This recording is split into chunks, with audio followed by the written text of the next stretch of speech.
Hey guys, welcome back to Mountain Murders Offbeat. I'm Heather. And I'm Dylan. It's Wednesday. Oh, is it? It is. And we are continuing our celebrity conspiracy theories series. Oh my goodness. I've had to dig you out of so many rabbit holes lately. It's just, it's ridiculous. Some of these conspiracy theories go way down.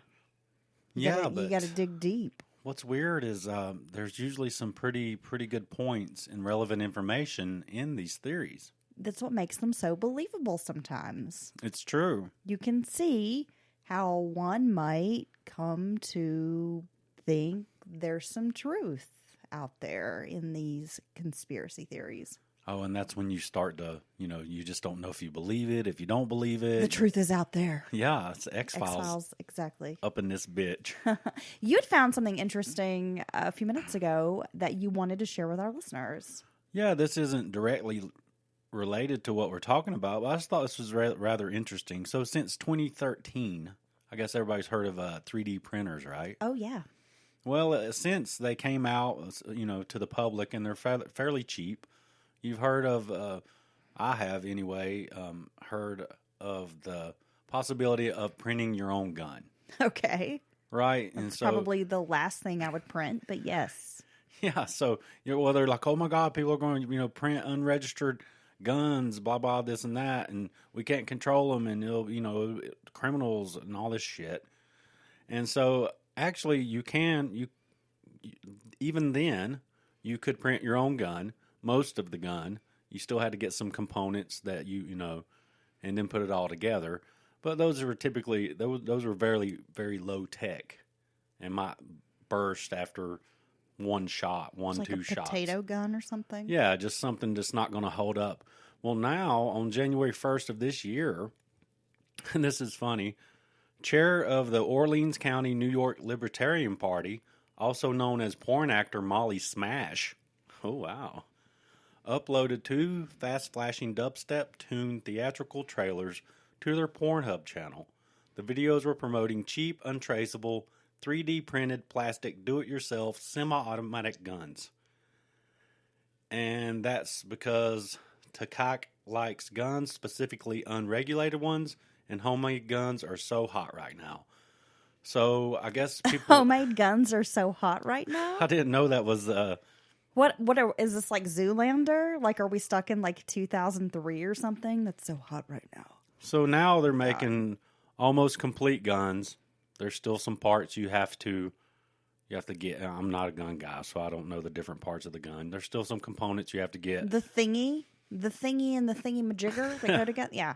But all that stuff can get, these instructions come with do-it-yourself guide to get all that stuff from a hardware store to make the components you're missing, and have a completely unregistered, no serial number, all that gun that can do upwards of 2,000 or 3,000 rounds. Semi-automatic, AKAs, AR-15 style rifles. So what? Well, that's frightening, but we have so much access to weapons here in the United States anyway that I guess I'm not going to sweat it too much. I mean, you can also make a pipe bomb, so there's that. Well, yeah, that's true. I mean... and this has ramifications more outside of the U.S. because we do have easy access to firearms. It's not that hard to get all these different real guns. Of course, it might be quite a bit more expensive. But in, other parts of the world where, that type of thing is very heavily regulated. And then, you got idealistic people that's like, oh, this can help some, people in China who are being, abused by their government, or freedom fighters over here. But, I'm willing to bet that the most use out of this will be from criminals. What do you think? Well, that's always the case. I mean, criminals are going to find a way to scam the system no matter what. See, criminals don't follow rules, people. They're just not. So there's always going to be some way that they're scamming the system. So you had to know, here's a 3D printer.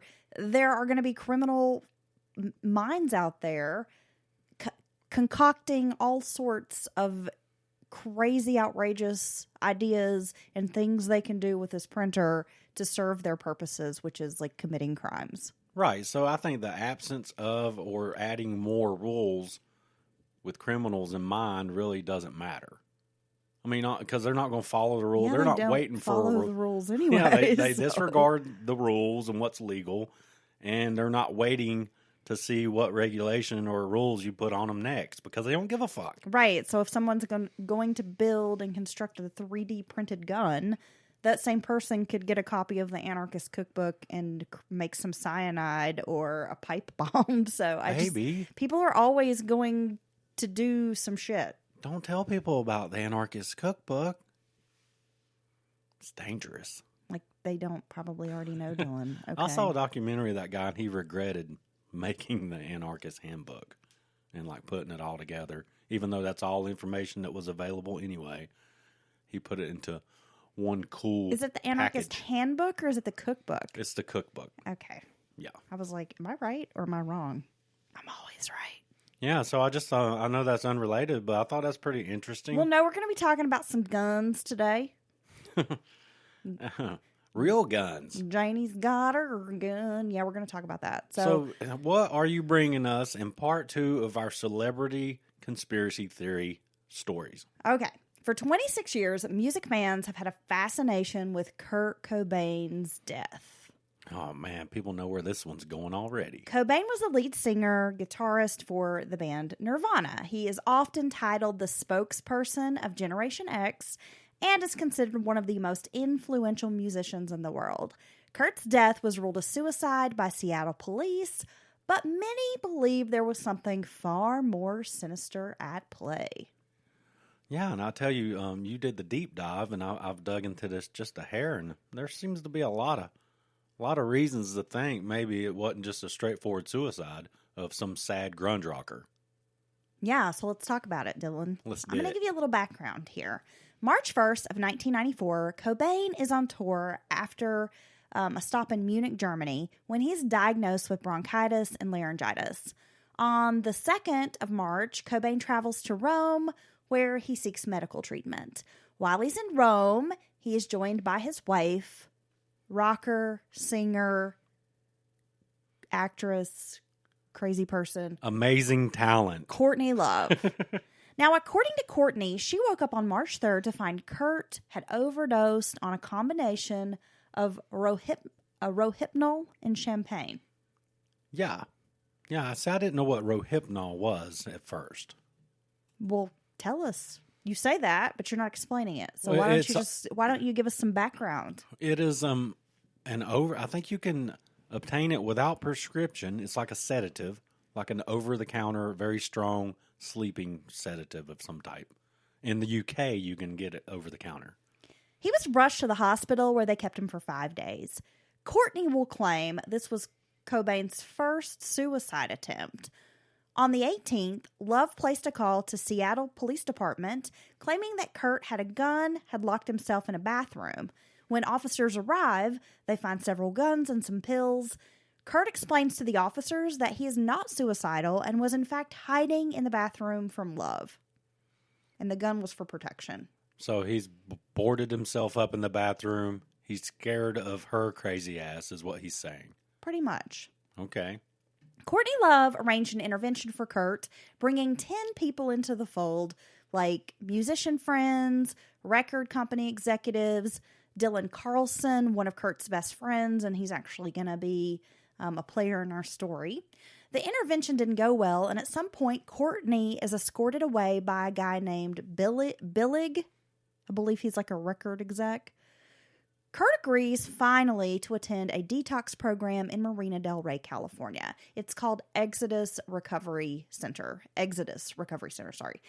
It is March 30th of 1994 when he checks in. Now, the facility isn't given any background on Kurt's depression or suicide attempts.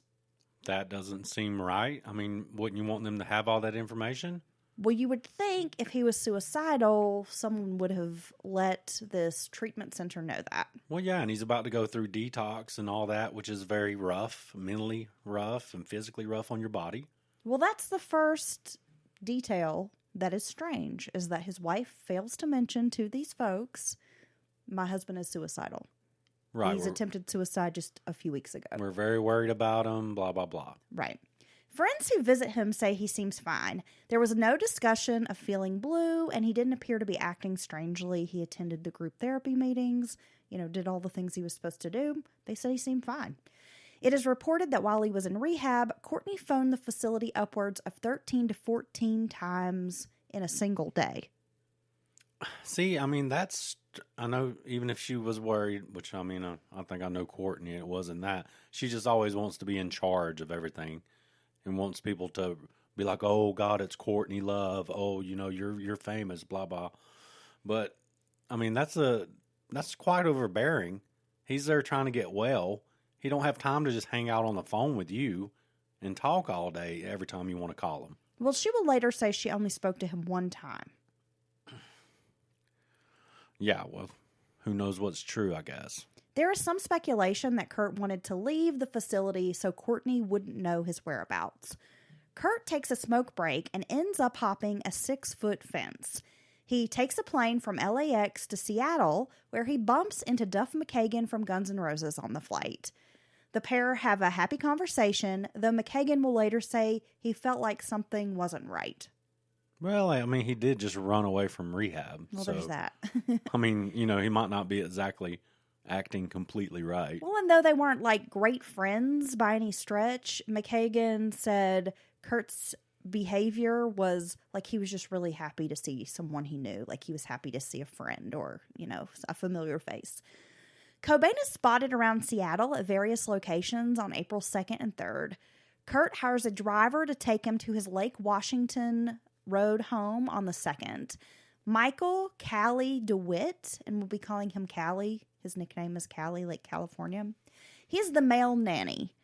And a now rock critic, her name is Jessica Hopper, but at the time she was like an 18-year-old prep school student.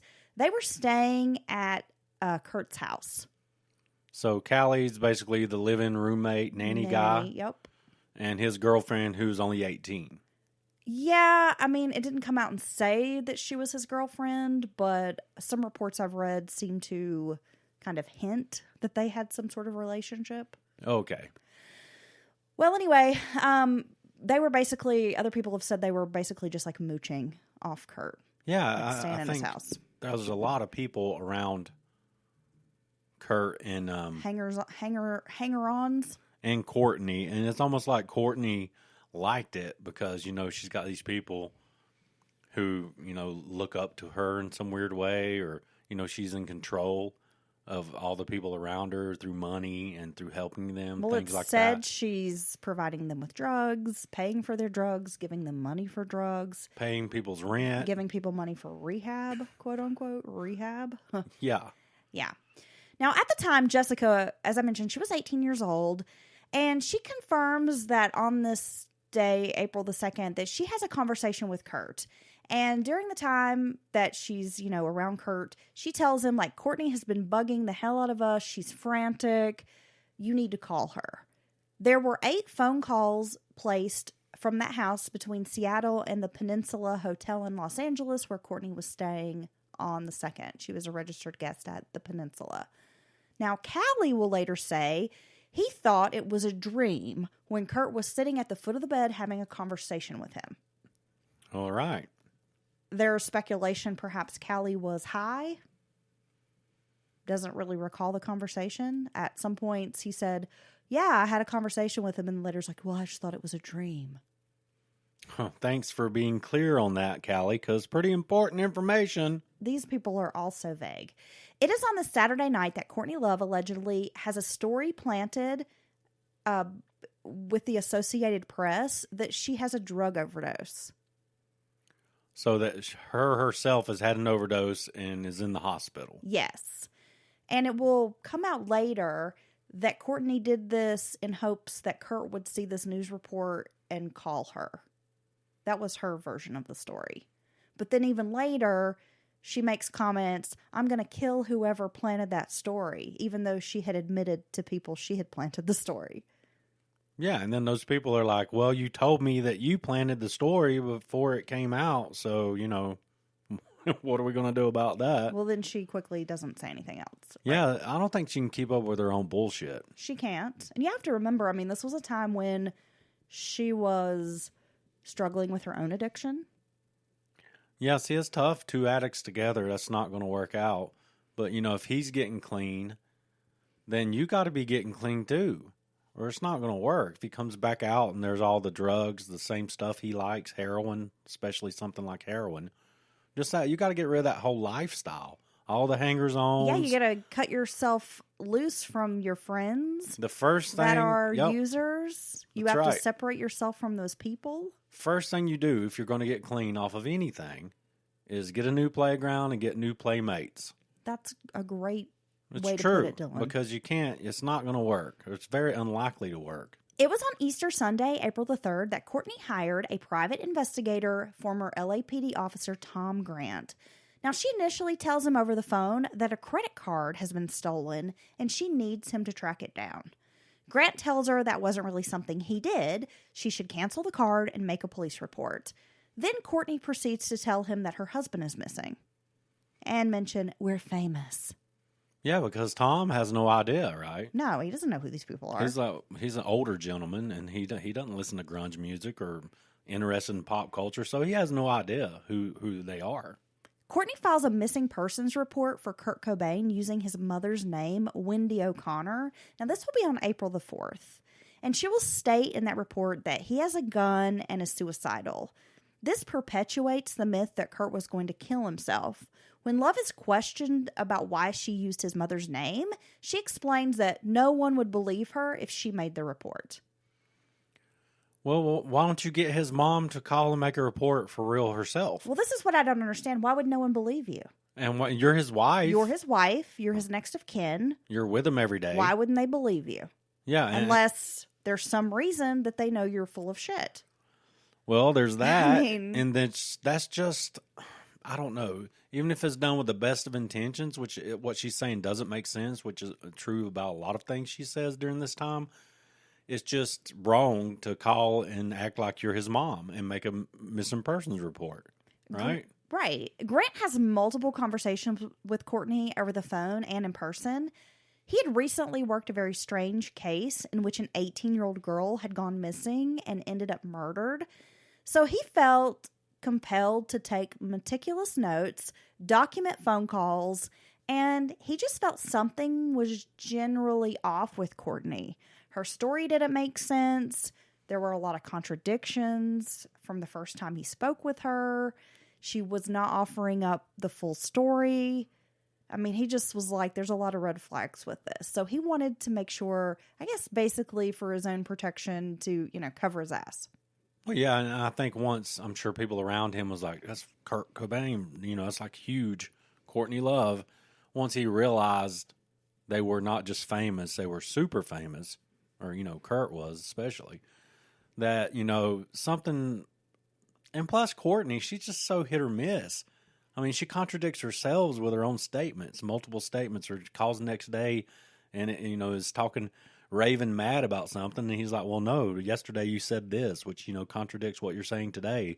I mean, I don't blame him being an investigator for documenting every single contact. And we can't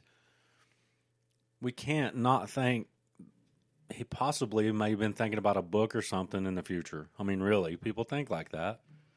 In California at this time, I should mention, it is illegal for a person to record a conversation with another individual without their knowledge. It's illegal? At the time it was. I think the law has changed now. So over the years, Courtney has sued a number of people, but never Tom Grant, and never for recording their phone calls. And he's recording everything. Yes. And Grant says he would love to have Courtney under deposition. She has never pursued legal action against him, something that people who buy into this conspiracy theory find very questionable. So she's proven in the past she's not afraid to sue someone, go through court, do all that shit, go through depositions, get lawyers involved. But this guy who's turned around and, made some pretty inflammatory allegations against her, very, very popular, very public ones, not a peep about lawyers or getting in court or being on the record about anything. Nothing from Courtney. So, of course, that feeds into this conspiracy theory that she's guilty of something. Well, how could it not? So let's get back to this. So when he first meets Courtney in person at the Peninsula Hotel, she tells him, if you leak this to the press, I'll sue the fuck out of you. That's like at the door. Right. And he's like, hello? Yeah. Right? Nice to meet you too, bitch. Well, then later she'll dramatically exclaim, save the American icon, Tom. Everything is so dramatic with this woman. It's true. During their meeting, Courtney rambles on and on about how Kurt has turned down a $9.5 million offer to play Lollapalooza. She's annoyed because she was first asked to join the tour with Hole, and then they decided they would get Kurt in on it. He doesn't want to do this tour. He doesn't want to do Lollapalooza, and she's very angry because he's leaving $10 million on the table. Yeah, it's almost like she can't, in these days leading up to the event here, she can't get over that. And I'm guaranteeing you they weren't offering Hole 9 or 10 million to perform. Well, no, not at all. Because they were quite smaller, a lot less popular. Well, she even makes statements like, I stepped back from playing. You know, I would have only made about $100,000, maybe $200,000 to tour. I stepped back from, you know, putting my band out there so that he can go make $10 million. And like, he doesn't appreciate it. He doesn't want to do it. She's very mad about this. Yeah, she's very mad. That's a lot of money in her eyes. And she keeps saying, I was asked first, but then like what you just described, I backed off so Kurt could do it, blah, blah, blah. And then he's like just leaving the money on the table. And that's driving her crazy. Yeah, she's pretty furious about that.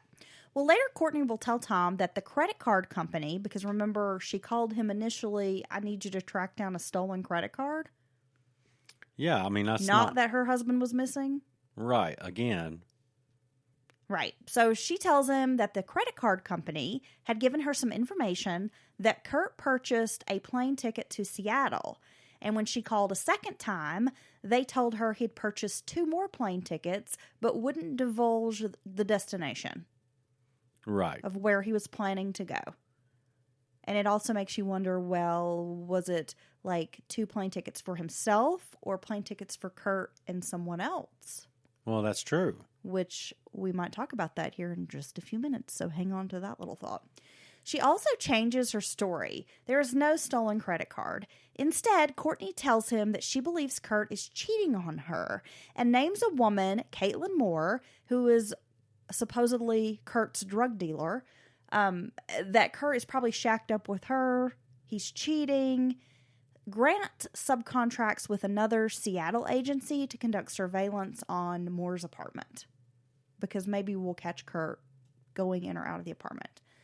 Grant explains that he would have better luck tracking Kurt down if he goes to Seattle himself. Courtney refuses this notion, stating that she's not going to pay for his travel expenses. Okay, so let's talk about that for a minute. She needs to find her missing husband. She hires a private eye to find her missing husband, but she won't pay for that private eye that she hires to go find her husband. It doesn't make sense to Grant, and it doesn't make sense to a lot of other people. Well, I mean, you won't pay, and they have plenty of money. I mean, Kurt and her have a lot of money together at this point. And so it's not a question of money. You know, it's not like they're bankrupted and, barely making it or something like that. But like you said, you're claiming that you're here to find my husband. And then when some people come up with what they think is the best plan to find him, you don't want that plan to go forward. It just doesn't make sense. Courtney then at some point reveals that Kurt wanted to divorce her.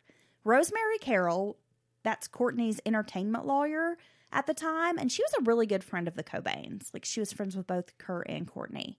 She tells Grant that when the pair was in Rome, Kurt told Courtney he wanted a divorce. Then he phoned Rosemary to discuss a will.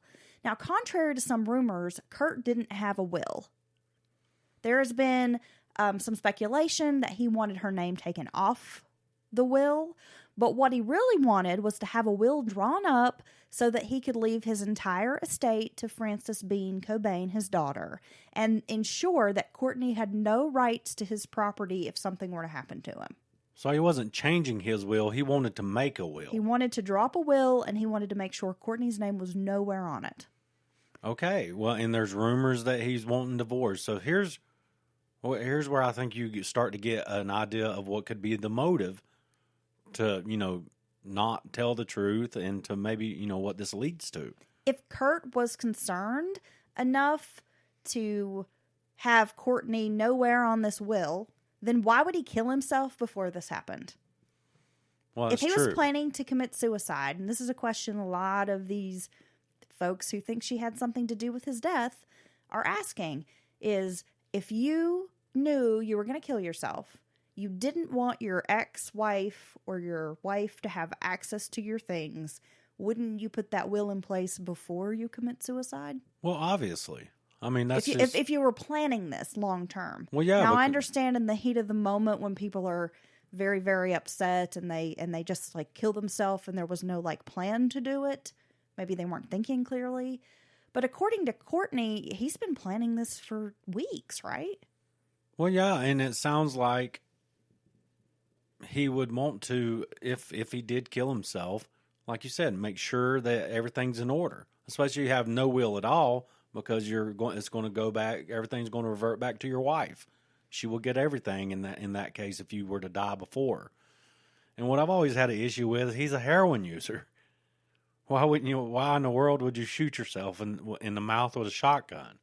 Why wouldn't you just take a huge shot of heroin? We'll talk about that. And go out on that big wave, the biggest high ever, and go that way. Rosemary Carroll, the attorney, will also later support Grant in his notion that Kurt's death was not a suicide. Really? Like, she just says she just doesn't believe he killed himself. Courtney has entire conversations with Grant about divorce, and that a divorce will only happen if she has proof of infidelity. She asks Rosemary Carroll a lot of questions about money. Oh, and there's a prenup. However, a lot of people get confused thinking that Kurt had the prenup before they were married, but it was actually Courtney's idea. She insisted on this prenup when they got married because she had a trust fund and Hull had a bit of indie success. So Courtney was thinking, my band's going to blow up. I'm going to make all this money and I have a trust fund. I want to protect my assets. So she wanted to protect what she already had in case of a divorce. Yeah. It wasn't until after they married that Nirvana exploded. I mean, they were like gaining traction, but it was kind of like around the time they got married that Nirvana really like took off. Well, yeah. So she wasn't expecting Nirvana to be as big, I guess, as they were. Or she probably wouldn't have wanted that prenup, right? Well, you'd think so. Well, this ends up biting Courtney in the ass because if there is a divorce, she won't be entitled to any of Kurt's money. So it sounds like a general one where you both keep your own property. You're not entitled to the other's property. But there seemed to be a clause in it about infidelity. Right, because she keeps making a very big deal about infidelity. She's only going to divorce Kurt if he's cheating, and then wants surveillance on this drug dealer's apartment to like prove that Kurt is cheating with this drug dealer. Right, because that sounds like it could nullify the right word, nullify the prenup. Let's talk a little bit about Courtney Love. Now, Courtney Love admittedly says she was obsessed with fame from a young age. All she wanted in the world was to be rich, famous, and a rock star. She wrote about it constantly in her diary. Earlier in her life, Courtney tried to be an actress. She appeared in small roles in films like Sid and Nancy and Straight to Hell, and this was in the early 1980s. In 1987, she formed Hull with guitarist Eric Erlandson. Courtney and Erlandson had a relationship for a bit. Courtney, who has been described as a charismatic opportunist, moved on from Eric Erlandson to Smashing Pumpkins band member Billy Corgan. Corgan, in interviews, will mention that he was in Chicago on tour when Love phoned to ask, hey, can I come to Chicago? And he's like, sure, maybe, kind of blowing her off. And she announces, well, I'm already here. Aha! When she shows up at his hotel, she's dressed all sexy, whatever, but he's with another woman, and he kind of like sends Courtney away. She basically goes out that day and meets Kurt Cobain. Really? And a month later, like they're together, 4 months in, she's pregnant, and then they're married. Oh, wow. So it was a very quick romance, if you will, a whirlwind romance between the two. Yeah, I did not realize that, it happened that quickly for him. And as soon as she's married to Kurt, she drops the connection with Corgan's guy because she had been like trying to get Corgan to hook her up with like management company and can you help me make some connections and help me with networking. And there was, I guess, like some record company that had given her like $750, kind of like a advance type of thing. Oh, wow. Well, she tells Corgan she needs to borrow back $1,100 to pay that guy back. So she wants to pay him back and not sign with this small, it sounds like a smaller label. Yeah, because Kurt has introduced her to David Geffen, and she's going to be signing with him. Oh, so she's hit the big time. Hit the big time. We should talk a little bit about Kristen Pfaff, and I hope I'm saying her name correctly. It's Pfaff, and I've always butchered it and said Pfaff, but that might not be right. Some say Kristen Pfaff. Pfaff. Right. Well, that's a tricky one. So Kristen joins Hole in 1993, and unlike Love, Kristen is a trained musician. She can actually play guitar. She has vocal talent. She moves to Seattle to join the band, and the first thing that happens, she gets involved with Eric Erlandson. The guitar player. Now, later she says she only got involved with him because she had just moved to Seattle. She didn't know anyone else except her bandmates. She was lonely, and it just kind of happened. However, the inner circle of friends, and I mean like the people who were hanging out with Kurt Cobain, Courtney Love, the band Hole, they noted a very strong attraction between Kristen and Kurt. Courtney Love is even quoted as saying that Pfaff is always making eyes at her husband and should make her life a living hell. Like, you need to fuck off. Well, I mean, nobody would want anyone, encroaching in their space or, giving too much energy towards their loved one. So, I mean, I get that. But that being said, I think Courtney's one of those types.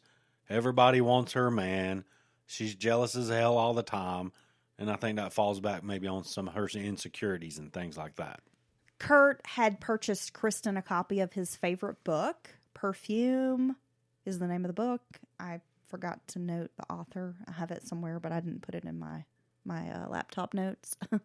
It's in my handwritten notes. So he's like buying her books.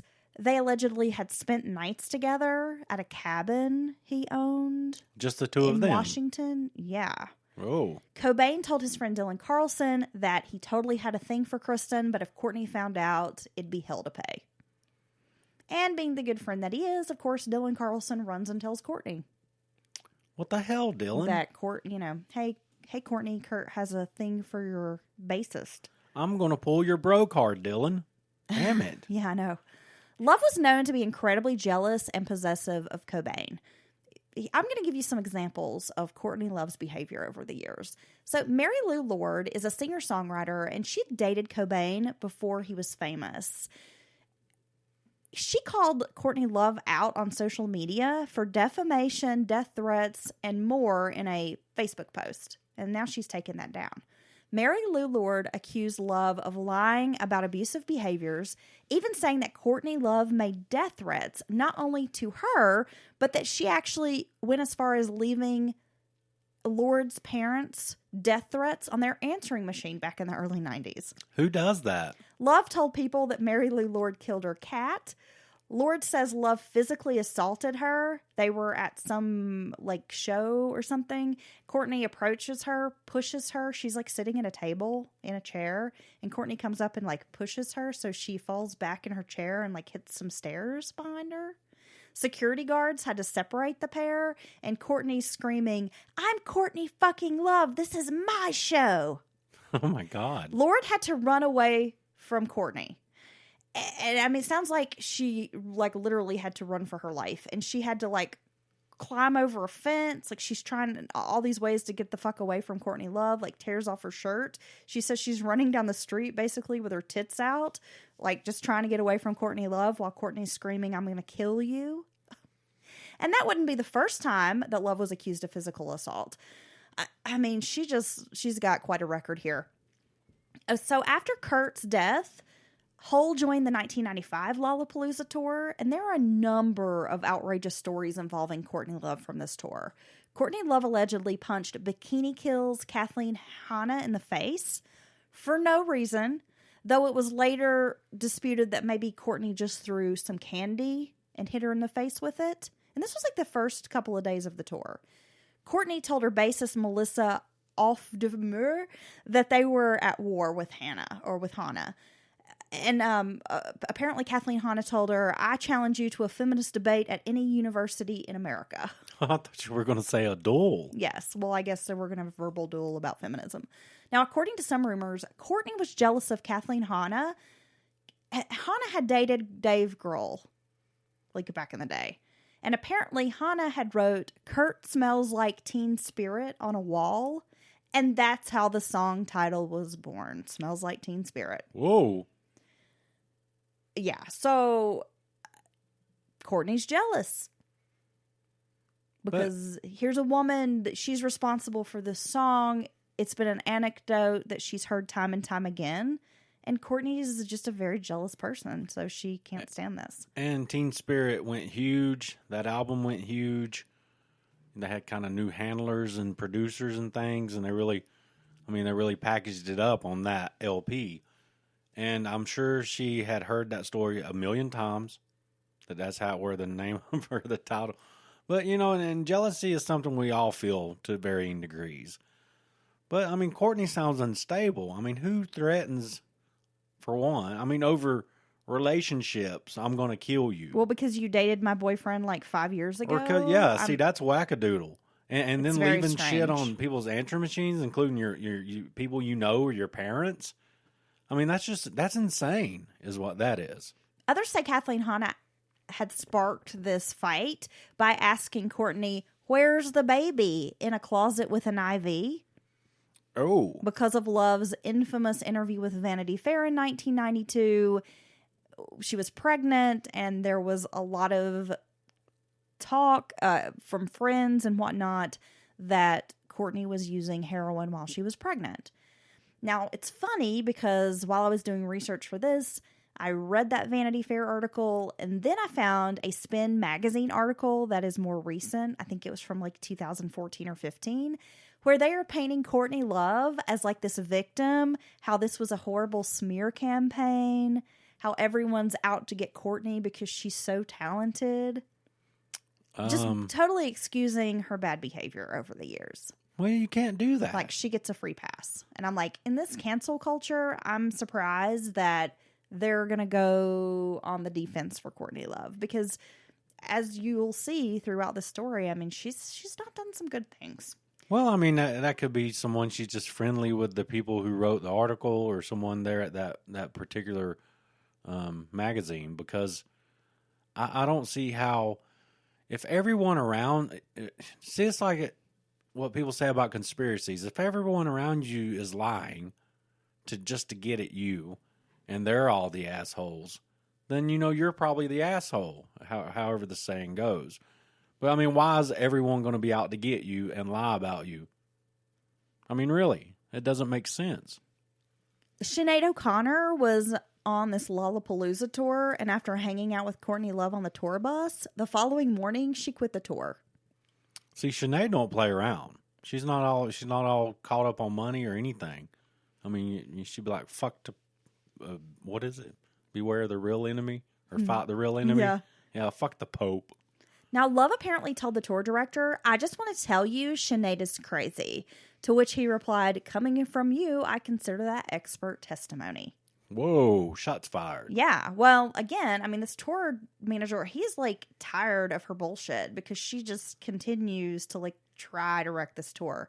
A member of Pavement, the band, said that Courtney terrified him backstage because she threw 2 jars of salsa against a dressing room wall, like having a meltdown about something. And he was like, "Courtney, that's not cool. Like, someone has to clean that up." Yeah, what are you doing? Some poor soul is going to have to come and clean up your mess.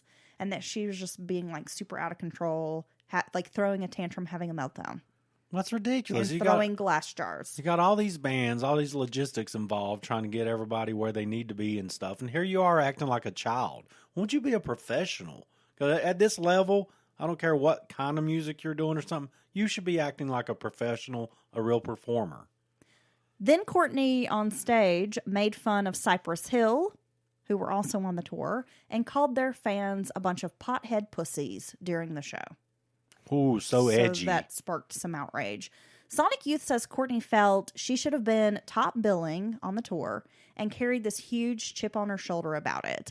That Courtney would often bitch and moan about, like, I'm the most famous person on this tour right now. Look what's happened to me. Like, my husband committed suicide.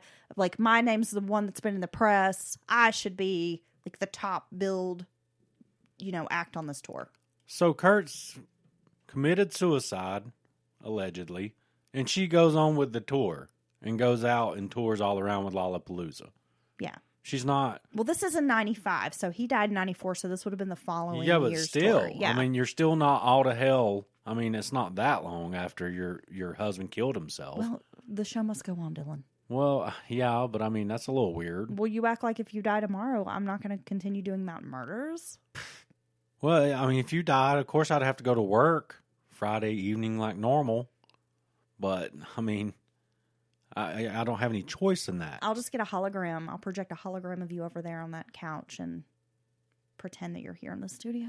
If you had a shitload of money and you could actually, like, just chill at the house, or you had people that did the day-to-day stuff for you where you could really just take time to yourself, I would expect you would take some time to mourn. Everyone grieves differently, Dylan, especially Courtney Love. Look, damn it. In 2003, Love had to be hauled off a flight by police at Heathrow Airport in London after physically assaulting the flight crew. During a show in 2004, New York City, Courtney Love was arrested for assault after hitting a man with her microphone. Love was also ordered to stand trial for assaulting a woman named Kristen King, stemming from an April 25th, 2004 incident. Allegedly, King was asleep on some dude's couch. Courtney Love breaks in this apartment, busts up in it. She grabs a liquor bottle, throws it at this woman's head. She throws a lit candle at this woman and pinched the woman's breasts. A neighbor saw Courtney chasing the woman with a large silver flashlight, like a Maglite flashlight. So these are a lot of instances of violence. She was given 3 years probation in order to attend anger management and drug rehab, along with 100 hours of community service. I just wanted to give folks a little bit of background on Courtney, because if you don't know Courtney Love or you want to defend Courtney Love, she's not the most stable person out there, and she has a history of very, very bad behavior and a lot of violence in her background. Well, yeah, I mean, just straight up attacking people, like if they didn't try hard as they could to get away from you, who knows what would have happened. And it's just over and over, and it's like not being empathetic for people who have to come and clean her messes up when she's acting like a child, or, it doesn't matter. If she thinks something, she's going to act on it, and nobody's going to stop her. Just no self-control, it seems. No self-control. I mean, it's ridiculous. It is Monday the 4th that Courtney reveals that she's filed that missing persons report using Kurt's mom's name, Wendy O'Connor. Tom Grant, he tries tracking that credit card in Seattle because someone is still making charges on that credit card. Courtney tells Grant that Kurt likes staying in the best hotels, so Grant begins contacting all of the 5-star hotels in Seattle trying to trace Kurt, and she gives him these 2 aliases that Kurt often uses. Yeah, one was Bill Bailey. Bill Bailey. And they were both kind of like that, funny names. I can't remember the other one. But, that's another thing, that report, the media's reporting that his mother called the Seattle Police Department and filed a missing persons report and said her son's suicidal. They're quoting it like it really was his mother who did that. Right.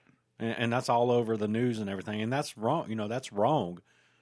At what point, I wonder how his mom felt about that when she knows that Courtney called and kind of acted like she'd have to act like her. You know what I mean? Later, Tom Grant is going to learn from Dylan Carlson that Kurt never stayed in fancy 5-star hotels. Carlson actually describes Kurt's choice in hotels or motels as like the ratty flea bag type of motel. Yeah, like the dirtier, kind of the better. Yeah, like the most low down, seedy place, rent a room by the hour kind of place. That's where Kurt felt comfortable staying. That he didn't like staying at a fancy hotel. He wasn't into room service. He wasn't into that whole scene at all. So then why would Courtney say, hey, the first place you got to look for him is in 5-star hotels? Why is she sending him on this wild goose chase? It doesn't make any sense. It is at this time that Courtney tells Tom Grant she doesn't want Kurt to know she's looking for him. And Grant finds this odd, as she's told him several times that Kurt is suicidal. So Grant is like, why would you not want him to know that you are trying to find him, that you're concerned, that you're reaching out? If he's feeling suicidal, he's feeling alone. Well, wouldn't it be better for him to know that you care? It's your husband. And if he's really missing, is what you're telling me, why would it matter? You think he would assume that you have people looking for him, right? I mean, I just don't understand why that's something that you need to tell me right now is that you don't want. I mean, it just doesn't make sense at all. Well, how do we even know he's missing?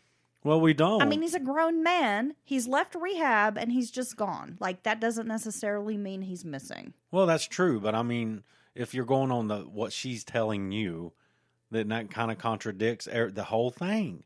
Well, you called me out of concern. Well, actually, you lied to me about that, too. You know, you said it was about credit cards when it's not.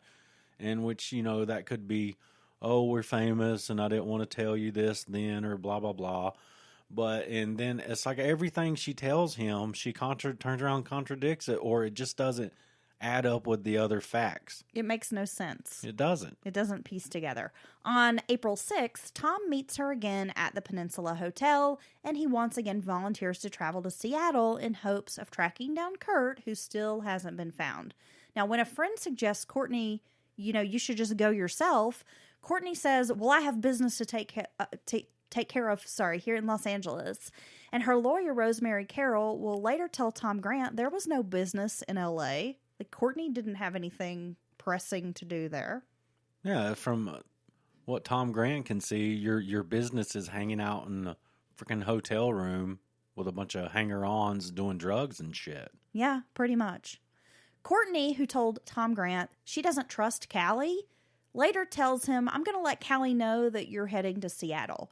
And Tom Grant is confused by this because he's like, you told me you don't trust him. You don't want Kurt to know you're looking for him. So why would you tell this guy I'm coming up there to look for Kurt? Because now all of a sudden you trust him? Like, it just didn't make sense. He arrives in Seattle and he meets up with Dylan Carlson, which again is Kurt's best friend. When asked if he thought Kurt was suicidal, Dylan says that, you know, he doesn't think so. Kurt's under a lot of pressure, but he seems to be handling it. And flat out says, no, I don't think Kurt is suicidal. He also explains the Rome incident, where Kurt allegedly tried to commit suicide the first time, as an accident. That Kurt said it was just an accident and that he didn't mean to kill, you know, wasn't meaning to kill himself. But basically sounded like an accidental mixture. Hey, computer. Oh my gosh, that was loud. Thanks for letting me know that. Yeah, I know. Thanks for the little. But yeah, apparently he mixed the Rohypnol with champagne. Which I may have misspoke earlier about it being, it's available by prescription in the UK. So it's not like a totally illegal street drug or anything like that. It's some kind of prescribed sedative. But yeah, he mixed that with the champagne, might have had a little too much champagne or forgot he had taken one, and boom, accidents happen like that all the time. Oh, and by the way, I should mention that Courtney let it slip up during one of the phone conversations that the Rohypnol was hers, that she had a prescription from an English doctor for the Rohypnol. Oh. So that leads some people to think that perhaps maybe she dissolved it in the champagne and tried to kill him there. Well, yeah, and then while they're there, they're calling it an accident. Courtney and everyone, and Kurt, Courtney, everyone there. But then later, immediately turns around like, see, you know, he tried to kill himself in Rome too. And now he's done it. Courtney made it sound like Kurt had purchased the shotgun after running away from rehab. But Dylan Carlson explained that he'd actually helped Kurt buy the gun days before Kurt went to rehab. There had been some break-ins around their Seattle home, and Kurt wanted it for home protection. He left it at the Seattle house, and he was concerned the police would confiscate the shotgun because they had taken his other guns during that bathroom incident, and like he just didn't want it to be taken away, so he like left it hidden at the Seattle house. They checked a drug dealer's apartment, then they went a few places along the Aurora Strip where Kurt frequented, but he wasn't there. In the early morning hours of the 7th, it's about 2 a.m., they finally went to the Lake Washington house. Courtney had the alarm turned off so the pair could go inside. While searching the home, Dylan Carlson made a comment, "I've never seen this house so clean before." So Grant and Dylan are going everywhere. I guess he's kind of being led around by Grant. Yes, Kurt's so best friend. Places he would go. All the places he may be, and their one of their number one goals is to find this shotgun, right? Because he has no other guns. Because the cops already took those guns when he said Kurt said he was being threatened by Courtney. Well, the thing is, Courtney hasn't asked them to find the shotgun yet. Oh, really? We're going to get to that. Oh, and see, why would she once again? It's like in every statement with her. Why is she trying to make it out? She knows when that gun was got and how they got it. When that gun was got? She knows when that gun was purchased. Yes. And under what circumstances it was purchased. She knows when that gun was got. Oh my God, that was pretty fucking country, wasn't it? Well, it's okay. People listen to us, they know. Yeah, but she knew really what happened and how it came to be in the house. So but then to go and try to, twist it. It's an exaggeration. And it makes it fit her narrative. It makes it look like, oh, he ran away from rehab and then he went and got a gun. Then he killed himself. Yeah, it's bullshit. Well, and I think it's odd that Dylan Carlson makes the comment, "I've never seen this house so clean before." So this is their main house where, I know they have multiple properties. This is their main home they usually lived in together. Yes. Okay. Well, this is the home that Kurt had been living in. This was the main house. And, he described it as the house looked like it had been like professionally cleaned. And Carlson's like, what the hell? Enough to comment multiple times about how clean the house is. Yeah. In Callie's room, the bed was unmade and the TV had been left on. Neither Dylan nor Courtney mentioned that there was a room above the garage. The following day, Dylan will relay that Courtney had some trouble and was in the hospital. She wanted them to go back to the house and look for the shotgun. Okay, so now this is when they're tasked to find the gun. So this was still, I said the following day. Now, they were at the house around 2 a.m., so this was later in the day on the 7th, like midday.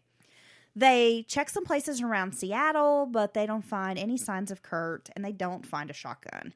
Still don't go to this garage apartment. It is on Friday, April the 8th, that Kurt's body is found by an electrician in the room above the garage.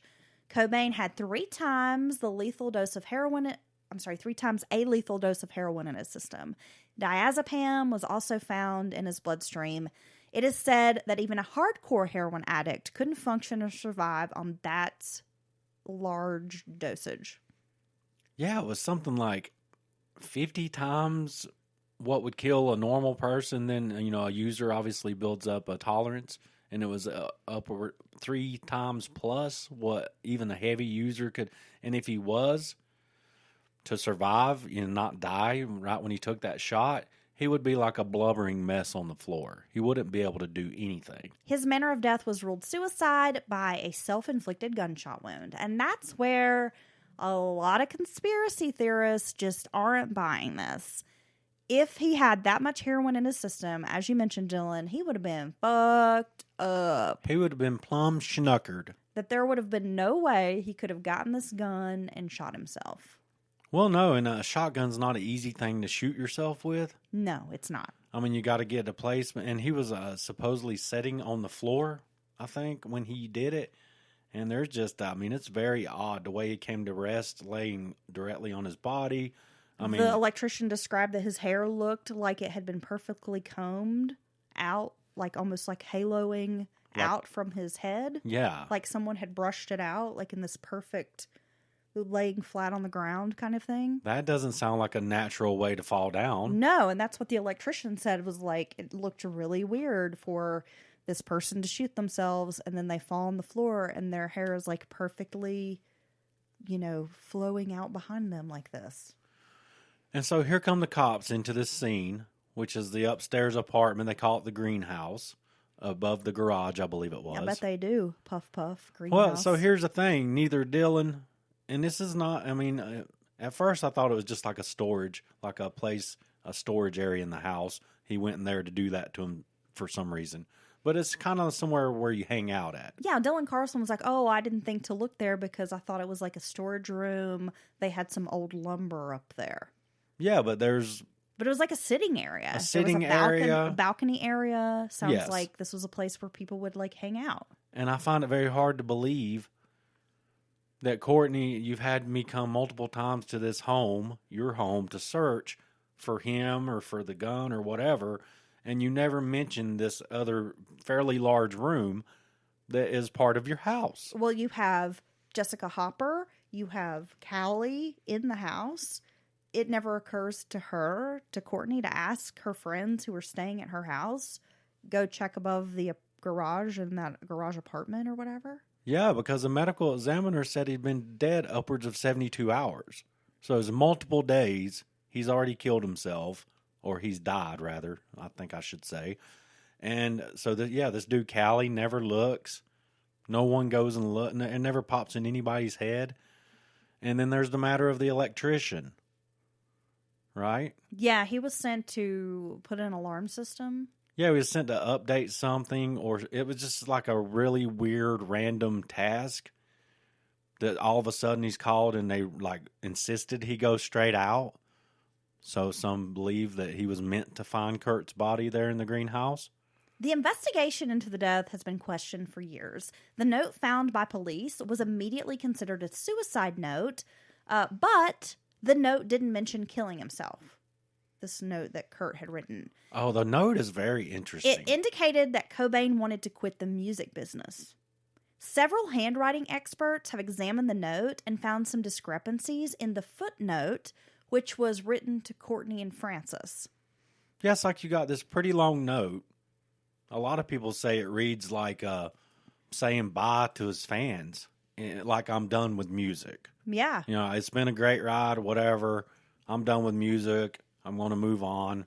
You know, that's not word for word what it says. But then you got this footnote, because this entire big letter doesn't mention Courtney or his daughter or his family at all. And then you have this footnote that's obviously, God, it looks added on to me, because, I mean, it's like removed from the rest of it, and it looks different. It looks like different writing to me. It's much larger writing. Like, it's weird. The lettering is much larger. Yep. And it definitely is a different penmanship. And again, Tom Grant has had multiple handwriting experts check this, and they don't believe it's Kurt's handwriting, this footnote. I mean, it just says, I must be one of those narcissists who only appreciate things when they're gone. I'm too sensitive. I need to be slightly numb in order to regain the enthusiasm I once had as a child. On our last 3 tours, I've had a much better appreciation for all the people I've known personally and as fans of our music. But I still can't set our frustrations, the guilt and empathy I have for everyone. There's good in all of us, and I'd like to think I simply love people too much. I mean, it's like he's just reading off here, and it sounds like I want to quit music. It doesn't sound like I'm trying to kill myself. And then what's the footnote read, though? And it looks quite different. So it says, Francis and Courtney, I'll be at your altar. Please keep going, Courtney. For Francis, for her life, which will be so much happier without me. I love you. I love you. See, it gets in those couple of sentences, it turns this letter into a suicide letter, right?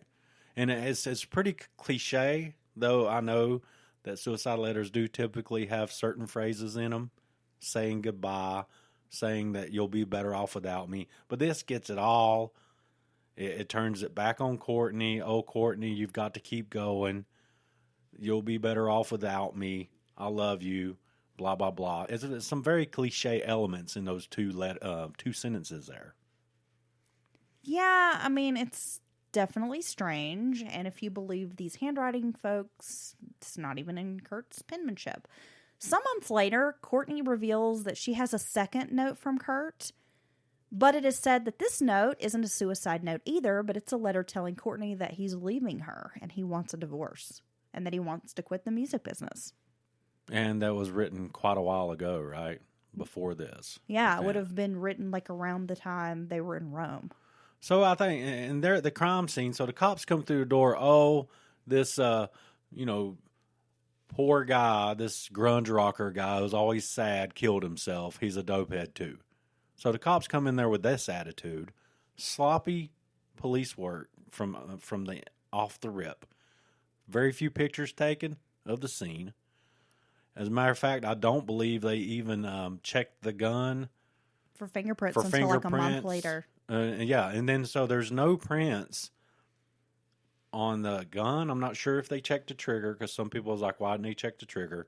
No prints on the gun. No prints on his box of works, his drug paraphernalia and all that stuff. All that stuff's put neatly back into the box, which really doesn't add up, does it? If he just took this mega shot of heroin. You're going to take the time to carefully put your drugs back in a box? If you're even able to.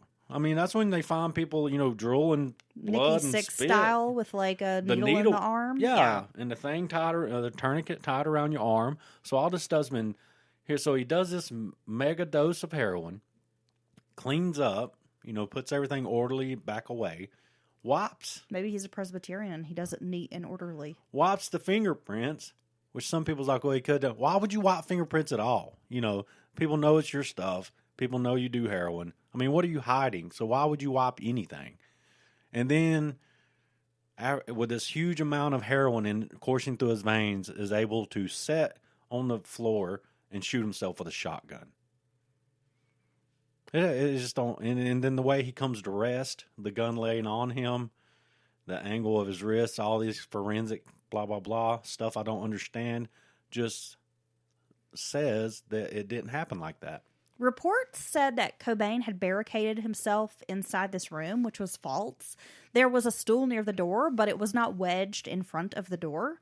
Some media said that he had laid out his ID so that he could be identified, but this was also incorrect. The first officer on the scene found Kurt's wallet, opened it, and laid it out with the ID and took a picture of it. Okay. So Kurt hadn't laid this ID out so that they could discover his body or whatever. On the day Jessica Hopper had departed the home, which I believe was on the 6th, she was reportedly vomiting in the driveway. Really? And was very distressed, but she would later say it's because she was sick. And some think it's because she was upset about what she'd seen inside the house. Well, it could be, I guess. Callie left the home as well on the 7th. Courtney will say that she had paid for him to go to rehab, and then she would later say she was upset that he took his girlfriend with him to rehab, which I don't know why that is important detail. Okay. That she would be upset about that. Some people speculate that it was Jessica that he had taken. So Callie decided to go to rehab directly after Kurt killing himself. Well, before he even knew Kurt was killing him. Before he even knew. Okay. Also on Tuesday, Courtney had sent Eric Erlandson from Hole over to the house to look for Kurt. He, Jessica, and Callie all hanging out together, talking about Kurt, where's Kurt, and the three of them failed to check the upstairs apartment over the garage. So again, Courtney sending someone else to the house, never mentions that Kurt could be hanging out in the garage apartment. Well, there you go. Right after Kurt's suicide, Courtney was all over MTV, hanging out with fans and playing the role of grieving widow. She's showing off the note, really putting on a grand show. And a lot of people noted this was extremely bizarre behavior for a grieving widow. How can you We're talking hours after she finds out Kurt is dead. Like, she's out in the park at like a candlelight vigil, just chatting it up, talking to people, hanging out in front of the cameras, talking to the cameras. We've said it before. People grieve in different ways. It's quite a scene. But it's very strange to me. It seems like attention-seeking behavior. Anytime, any case we've ever done where people go on the media circuit in whatever fashion they do it, and all about the media and all about, it doesn't matter, the interviews, they want to do it all and keep on and on especially directly after the death of someone, has always been the person who killed them. Right? It's really I weird. mean, there you go. I don't even think I could do that. I would need some privacy. Most people couldn't I would do need that. to be with my newborn, my baby, my child. I would want to be with close friends, family, my child, be near my child, and I would just be wrestling with this, I said newborn, but she wasn't a newborn. I'm sure, suicide is very devastating to families, I think. And so I think you would be doing those things, even if you had a brief moment of doing some rather strange behavior. But it sounds like she just leaned into it. So here is some other stuff that's strange, Dylan. Interestingly enough, Kristen Pfaff, I will just call her Kristen. She was leaving the band whole. She had her U-Haul packed to go. This is 2 months after Kurt's death, and her body was found in the bathtub of her home where she had overdosed. Really? So she's dead. Holes Lived Through This album dropped on April 14th, 1994, a week after Kurt's suicide. Some thought this was in bad taste. Well, again, to release an album, you've got to be doing press junkets. And what an interesting title for the album, Live Through This. You're going to have to go on a tour, media blitz. It's going to have a lot of work that comes with releasing the album. You probably would wait a little while, right? The reviews and all the critics highlight Kristen's work as a bassist and a backup vocalist. They talk about how her talent overshadows the band's frontwoman, and this is said to have caused Courtney Love a lot of anger. She was very pissed off about this. Many knew Courtney was threatened by Kristen's talent and the fact that Kurt seemingly was interested in pursuing some type of relationship with Kristen. Also, Eric Erlandson had gone to the house on Tuesday before Kurt's body was found, and he was one of the last people to see Kristen alive. And he was also said to have taken the breakup with her pretty badly. It is said that Erlandson was loyal to Courtney, and he held some kind of jealousy because he had been dumped by both Courtney and Kristen, and that both of those women wanted Kurt. Jeez, so these people need to quit fucking each other. So he had some feelings about that. In the 1998 Nick Broomfield documentary Kurt and Courtney, a man named Eldon Hoke, or El Duce, states on camera that Courtney Love offered him $50,000 to kill Kurt Cobain. He says he was going on tour, and he used that as an excuse to get out of it, but he did say a name. He was like, I'm going to let the FBI investigate it. But then he says a name. He says Alan Wrench. He indicated Alan Wrench was responsible for the murder. And Alan Wrench is in another band. Eldon Hoke was in a band, like a rape rock band. El Duce. And Alan Wrench. Yeah. When you first said Alan Wrench, when you were going over this with me, I was like, oh, okay, so that's a guy's name, Alan, and then he just happens to be named last name Wrench. And then when it hit me, I was like, fucking Alan Wrench? Really, dude? Come on. 2 months after this interview, El Duce died under mysterious circumstances when he was hit by a train. Yeah, so what's interesting about that is he had went with a friend who no one had seen before or since the accident to go get beer, allegedly. Or supposedly, and then there's the train accident. No one ever sees this new friend again, ever, and then he's just dead. So that's pretty weird, right? Right, and there were some reports that he had been drinking with Alan Wrench, like just a few hours before his death. Really? And then he went to get beer with this new, this new friend. Yeah, this new guy that no one has seen before or since. Well, before we wrap things up, I am going to let you hear Courtney in her own words, because again, Tom Grant recorded some conversations with Courtney, and you can hear the language that she's using during the time that her husband is missing, and then some things she says after Kurt is dead. Very strange. For my research today, we watched the documentary. It's kind of like a documentary / reenactment film, Soaked in Bleach, which was based on the Tom Grant book. of the same title. And, of course, there's the Nick Broomfield documentary, Kurt and Courtney, which was released in 1998. And there's a lot of research out there. Tons of YouTube videos, tons of newspaper articles, a lot of blogs, websites that back up some of these conspiracy theories. Yeah, well, I think CobainCase.com is Tom Grant's website. A lot of information there. Yeah, I think you can kind of tell what me and Heather think about it. I don't know if she outright murdered him, but I do definitely think that we're not getting the complete story. There's a lot going on here. There's a lot. It is not a very cut and dry story. A lot of it doesn't make sense, and I just can't believe that the cops, knowing they're coming into this, who this residence is, who is dead, didn't do a better job of controlling the scene and having a very thorough forensics, check his hand for, it's all the simple stuff. It's not rocket science. But they had a really good, and took all kinds of pictures, and, did a real good job with any kind of forensic collections or anything available, and they could put some of this stuff, some of these questions to bed with their answers from the very thorough investigation. But they didn't do that. Well, but why would they? They walk in, it looks like a suicide. This woman has planted the seeds. He's suicidal, he's missing, he's erratic, his behavior's, all sorts of crazy. He's running away from rehab. It's easy to see how Seattle PD thought this was a cut and dry case. But once you get into the details of it, it's not a cut and dry case. Well, I guess there is. I guess if they really thought it looked like a suicide and stuff, why bring out all those other tools and expense and cost? So I guess there's that. But I should also mention this was something that I had left out of the main story, but I thought was pretty fascinating. Okay, so in the days after the suicide, Kurt had property in Carnation, Washington, which is like a really rural area.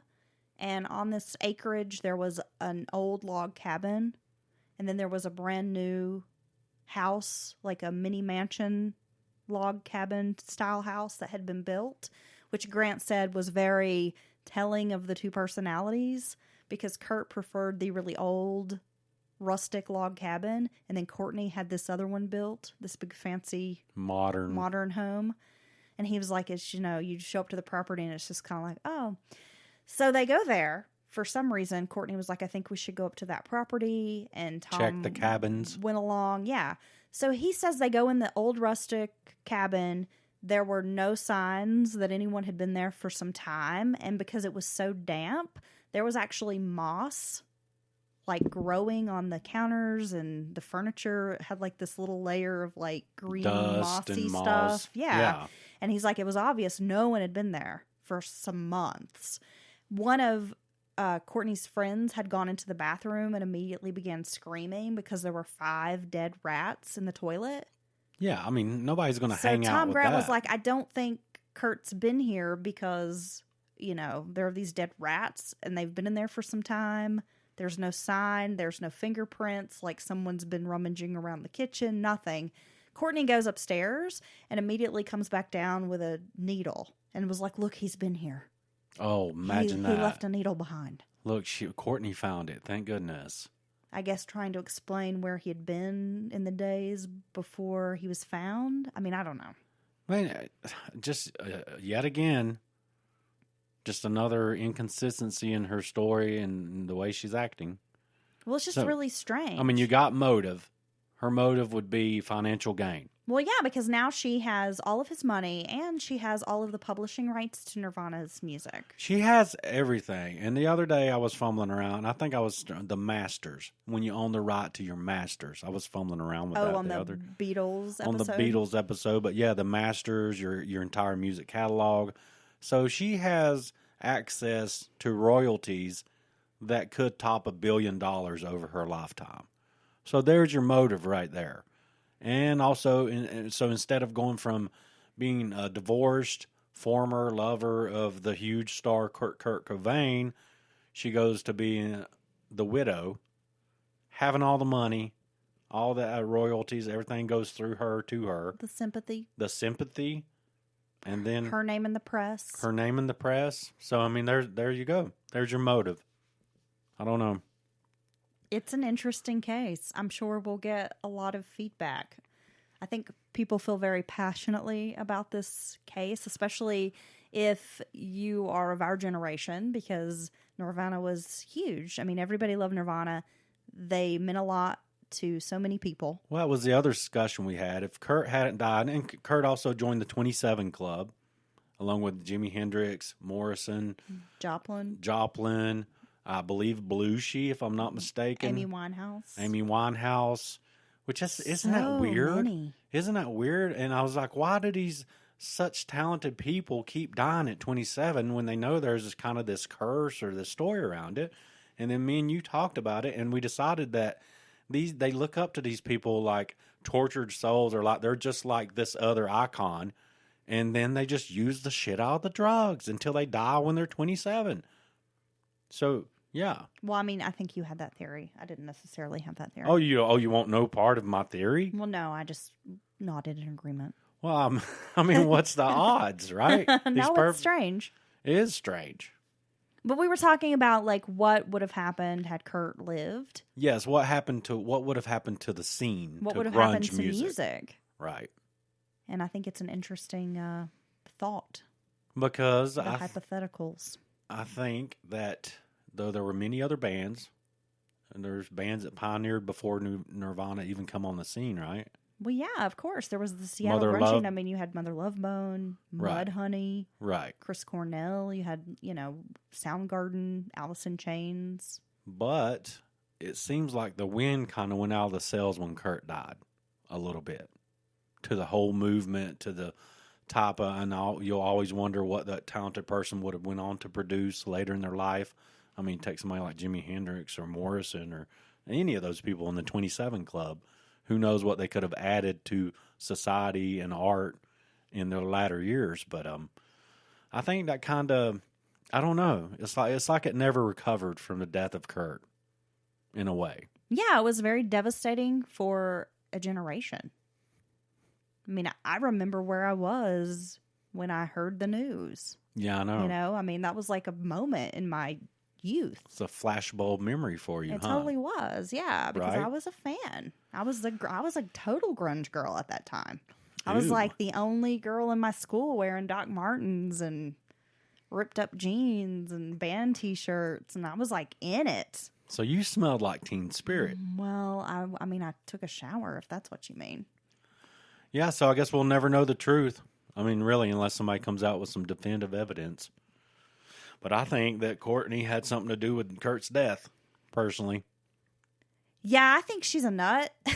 I think she's a nut. I think she had the motive. And I don't mean that like, I'm not trying to just be like a misogynist or be disparaging toward women or anything like that. Because some people view her as like this really strong, talented female artist. And she continues to have beef with Kathleen Hanna from Bikini Kill, which is insane to me. And I'll have to say, Kathleen Hanna is like so fucking talented. Bikini Kill is an amazing band. I mean, they were like responsible for sparking the like Riot Girl music of the 90s, launching like the feminist punk look and ideas and these feminist fanzines and stuff. And Courtney hates her. And I'm like, well, yeah, because Courtney's jealous of somebody who has real talent and who was iconic. She was so everything. She could just be part of something or be like, this is really cool. And she stole her look from Babes in Toyland. So she can't just be part of it. Her Kinderwhore look. Courtney has to be the reason for it. Everything has to flow through her to make her happy. She's kind of like, I feel like Courtney's like a fake ass bitch.